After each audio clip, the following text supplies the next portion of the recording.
Oh,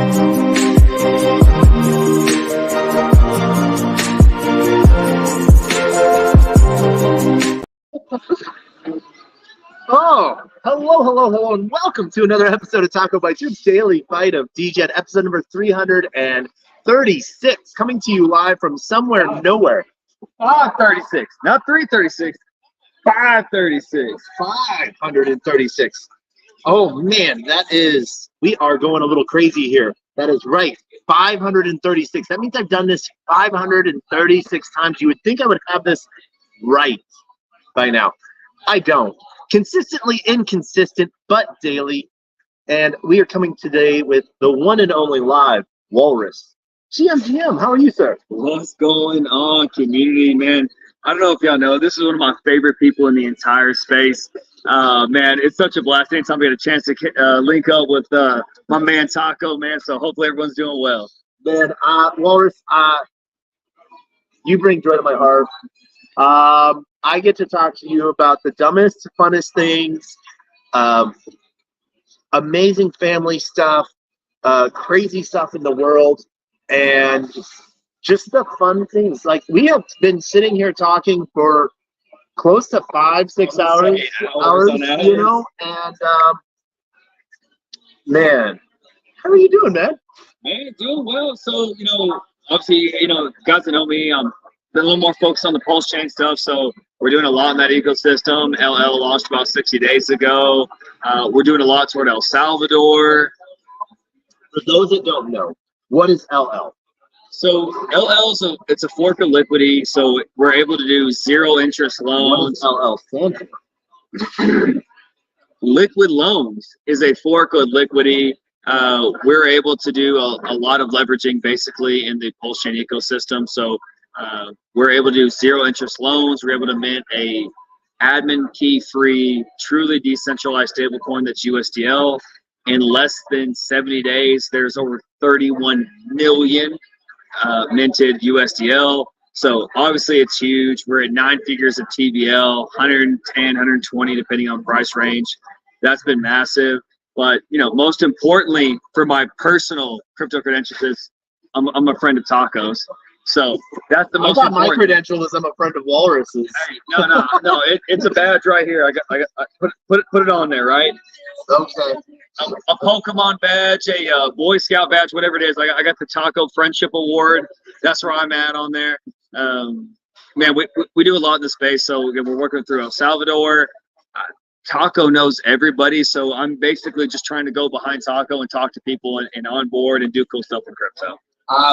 The one of the greatest things is people are always like, oh, what are you building? And I was like, well, I'm doing this dinky, but what I get to do is I get to talk about what other people are doing. And so I get to talk to amazing people like you. Anyone who says they're not in this to make money, I don't know what they're doing really, but like they didn't get into this. They wanted to own their money. They wanted to have control. Maybe they didn't want to make money, but they wanted to stop losing money. Yeah. And so, but I get to talk with the people that are building all of this stuff, and you're one of those people. So thank you. I mean, it's special, man. Like we're at a spot where not only is there just unbelievable wealth, dollars to be gained, but as you put it, most people just want to be left alone. They want to not be bothered. They want to not be censored. They want to be able to go do whatever it is they want to do, and that's what's pretty magical about crypto. It's not what I want to do. It's not what Taco wants to do. You get to go do what you want to do. It's not that my transactions aren't censored. It's that your transactions aren't censored. It's not that there's cheat fees. It's that your fees are cheap. It's that you get to engage with the stuff how you choose. You want to build stuff? Go build stuff. You want to be a commentator? Be a commentator. You want to not deal with any of this stuff and just be able to go make transactions? Go make transactions. You get to engage with these things as you choose. That's what's special about crypto, and that's why people like me like to go build stuff. My number one advice, whatever the heck you want to go do, just don't go be a dick. Don't be a dick. Go eat no, sorry, I'm not going to be a dick. Just don't be a dick. No, there are extenuating circumstances. If you are a member of a 3-letter agency, you should go face first into a bowl of those dicks. But that's up to you to decide how you want to live your life. The rest of us are trying to be constructive. Commissioner Hester Price is Hester amazing. Pierce. Hester Pierce is amazing. Trade off for. Oh, thank you so much. So yeah, Hester Pierce, she's pretty cool.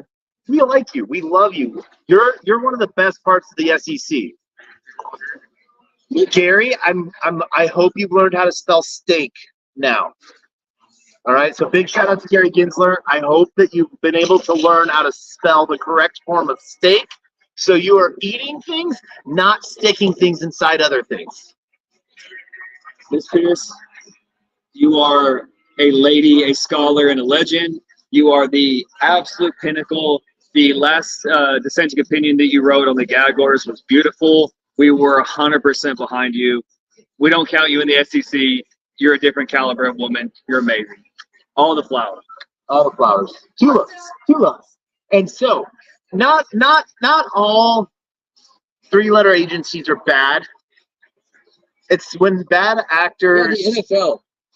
I'm a big fan of the NFL. I like football. So they're a three-letter agency. I'm a fan of the NFL. Put me on record. Okay. MLR. There you go. Major League Rugby. Yep. Of course. So yeah, that's D&D. I like D&D. We are losing our. We are live. We're live. Wait, can I get that bottle? Put it back here. I'm live streaming. This is our camera stand at Topo Chico, because you know I don't drink other than large quantities. So Be serious, okay? Just because we have a 67-cent stand does not mean we're not important. Hey, yeah. We're actually going to be planning to have a better space, more professional. Very soon. Yeah.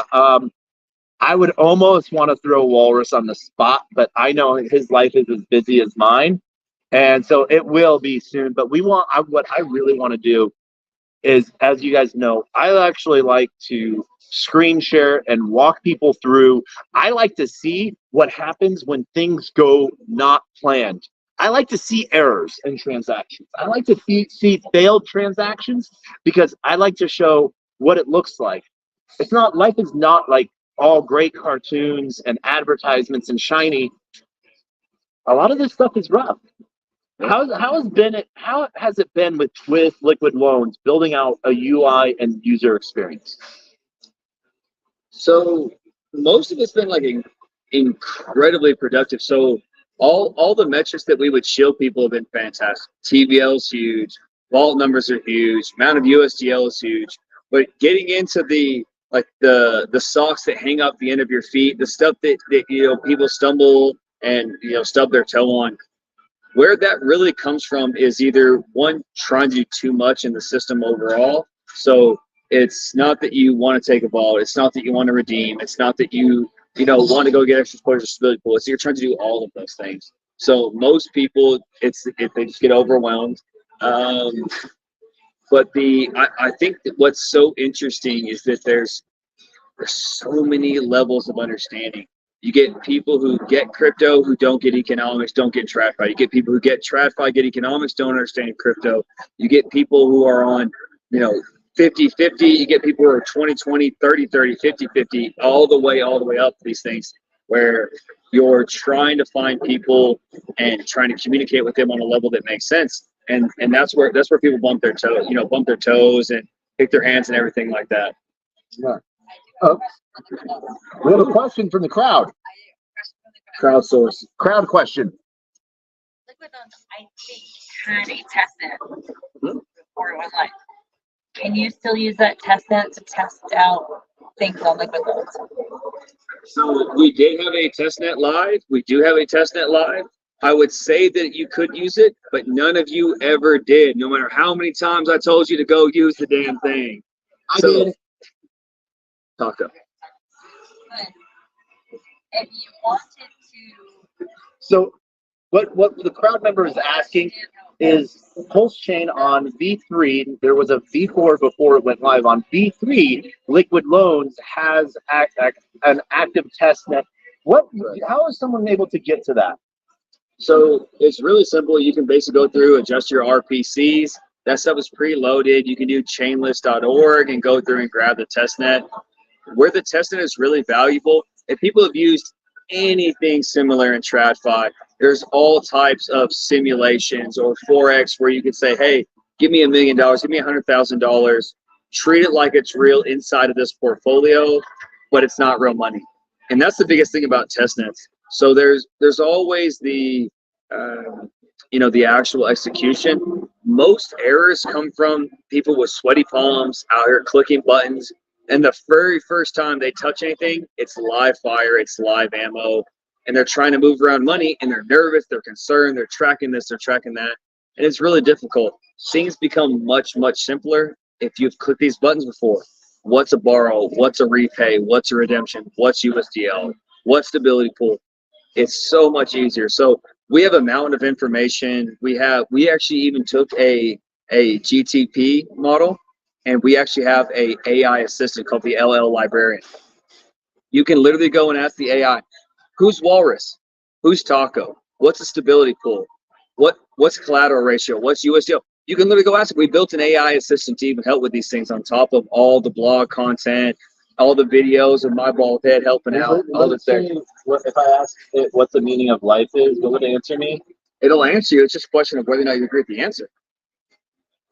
42. That's what we told it. Okay. 42.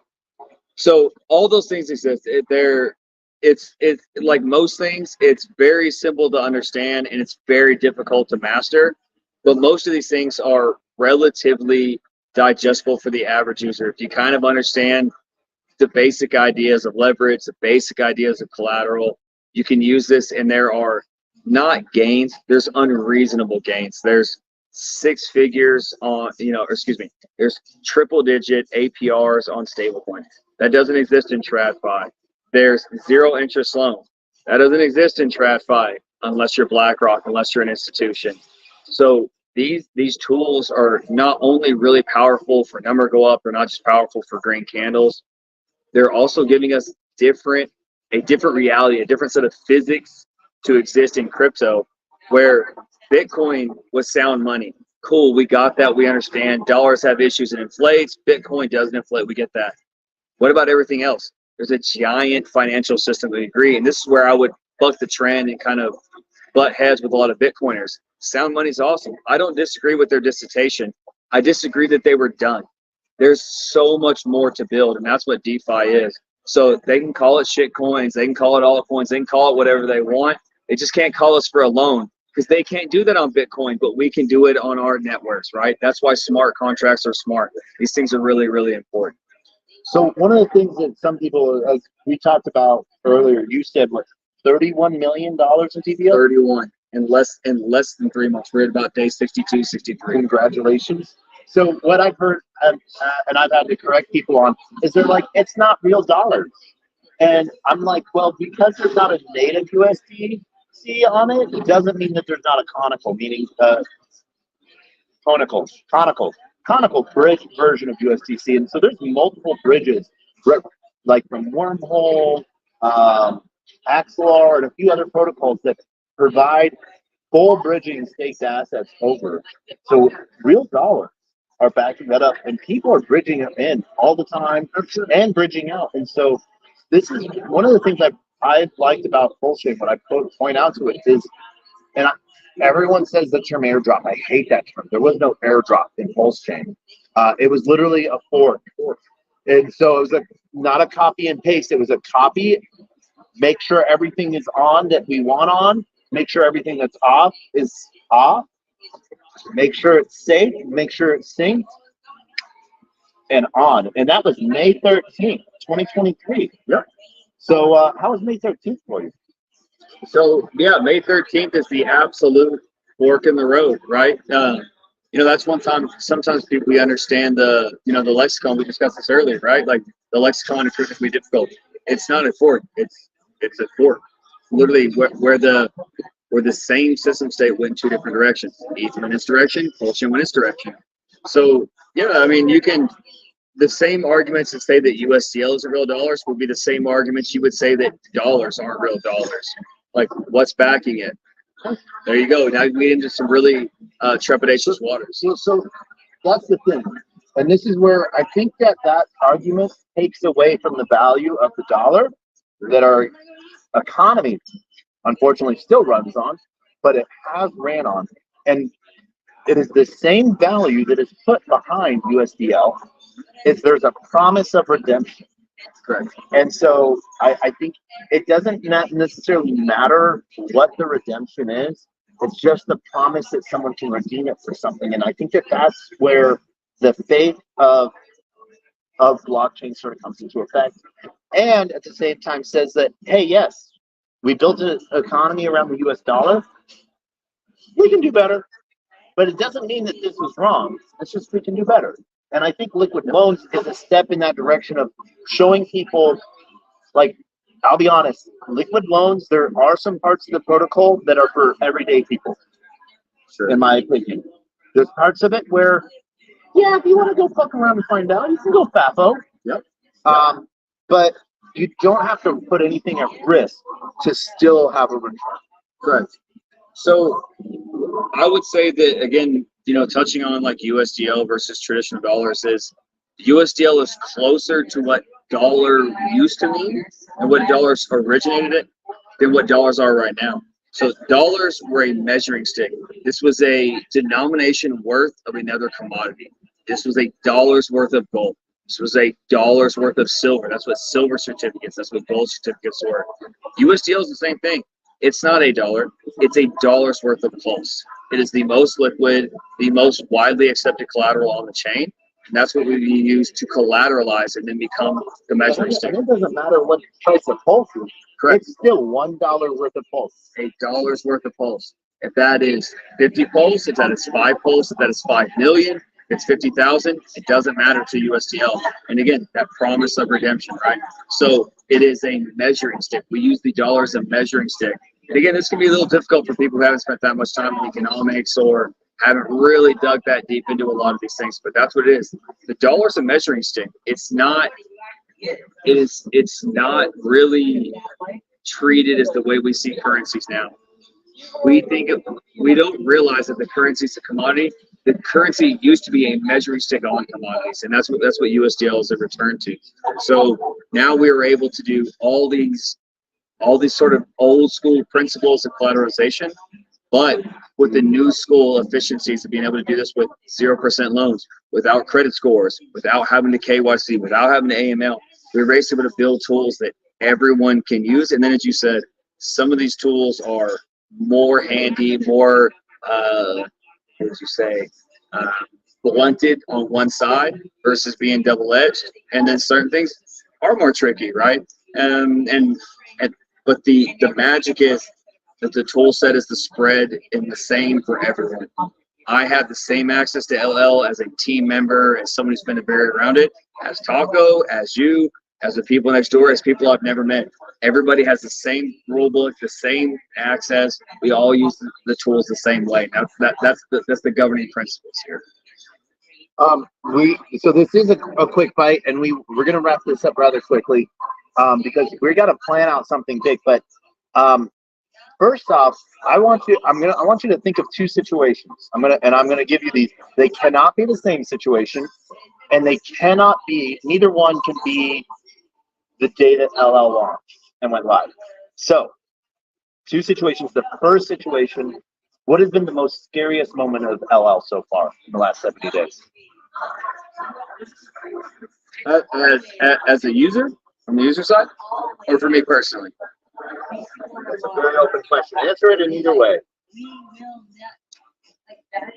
So I think for me personally is I was scared that we wouldn't have the participation that we expect. In crypto, a lot of times we talk about it. We talk a big game. We talk a narrative that is not always necessarily true when we speak it, right? Like we've said DeFi, we've said Bitcoin's digital gold, we said they're hedge against inflation. That shit was not always true when we said it. Some of those things have become true since then, but they were not true when we said it. So, at Liquid Loans and as a part of Pulse Chain, guys, we talked a big game. We really did. We we were very, hey, we're going to be big. We're going to be loud. We're going to have a ton of menu. We're going to have a bunch of people participation. And I was genuinely overcome with how much participation we had. But that was not a given. That was not expected. So were there any scary moments after the day that LL launched? In the last 70 days, have there been any scary days? Yeah, we had an error with the Oracle on January 2nd where we had a pricing issue that by normal standards and by an API call, no one would really think was that big an issue.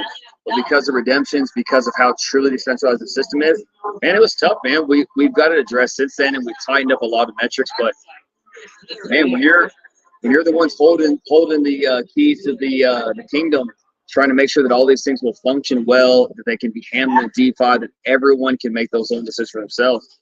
When we were addressing some of those pricing concerns, man, that was scary. It's not a fun couple of days trying to work through that. We were able to get it obviously addressed. It's very tight since then. Everything's been remediated. But that was a really, really scary moment getting there and realizing at a high level, like what that real cost of decentralization is, man. It's a lot simpler when you can just, hey, hit up Chainlink. Chainlink don't answer the phone on Pulse Chain, man. That's a very difficult call to make. Okay. All right. So that was the scariest day in LL since the day it launched. So next question is, not counting the day LL launched, what has been the best day in the last 70 days for LL? What was the most exciting day or moment? When it was day 42, literally day 42. Day 42. Day 42. Didn't I say that was the answer to the universe and everything? It is. Yeah, it's the answer. It's the answer to this question here too. Day 42. Liquidity. I'm a big fan of their team. Robert, Lauka, Michael, all the guys over there in Switzerland. They're fantastic. They're smart guys. I'm sitting on the shoulders of giants. But they had 3 years. They're really smart guys. We surpassed them in the number of vaults, the number of participants, the number of DeFi users. Not green candles, not TVL, not all these things manipulated. How many people wanted to come use the protocol as designed? It took us 42 days and we covered them. 42 days, we had more users. 42.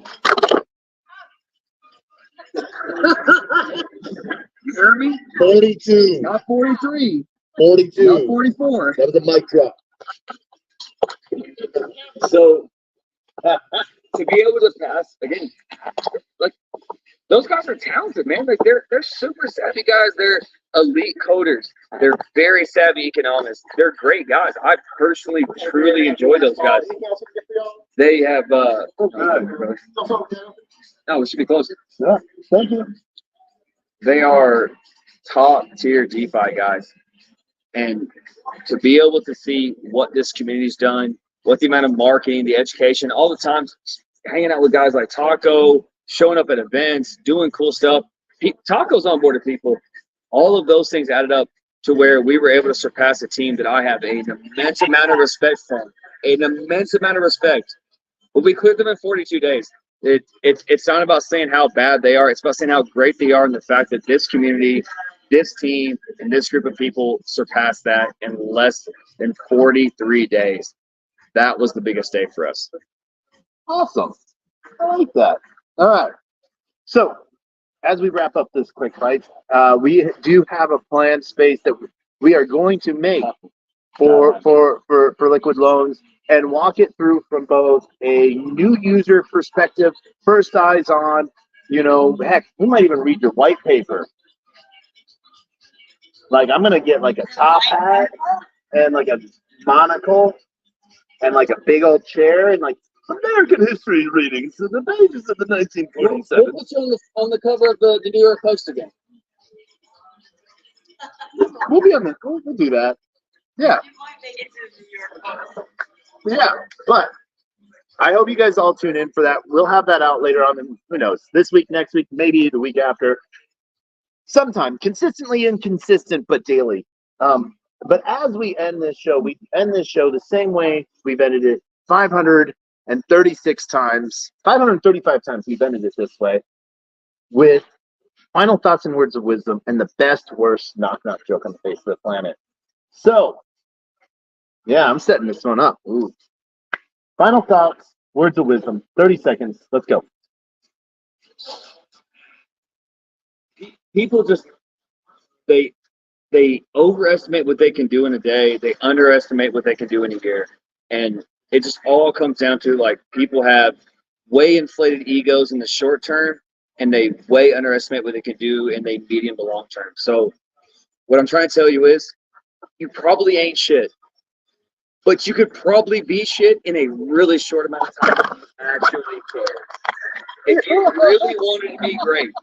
really wanted to be great, it would happen really quick. So all the I am, all that stuff, it's overplayed. What you were yesterday, what you are today, what you'll be tomorrow, you're way overrated. I promise you're not that great. But I also promise that in a much shorter time than anyone thinks, you could be great if you really want it. If you want it, just go get it. No one's going to stop you. No one cares that you're great. No one cares. I promise you. Everybody always looks around the gym. Who's staring at you? Nobody. You want to stare around the world? You want to sit around the world and wonder who cares that you're great? Nobody. Nope. He says he doesn't, Nope. but he does. Nope. No one will come stop you from being great. If you want to be great, just go knock that stuff out, man. It's there. Knock it out. Thanks. So, my final thoughts are the same. Has been the same for 535 episodes so far. But a closed mouth cannot be fed, and you cannot feed a closed mouth. Meaning, if no one knows you're looking for opportunity, opportunity can never come a knocking. If opportunity does come a knocking and no one answers, it's going to keep on walking. And Walrus, we want to thank you so much for this. And this is, are you ready for the best, worst knock-knock joke on the face of the planet? Yes. Okay, so this is how we've ended the same joke 535 times. It's in honor of those that come before us and a remembrance of those that come behind us. And so, knock, knock. Who's there?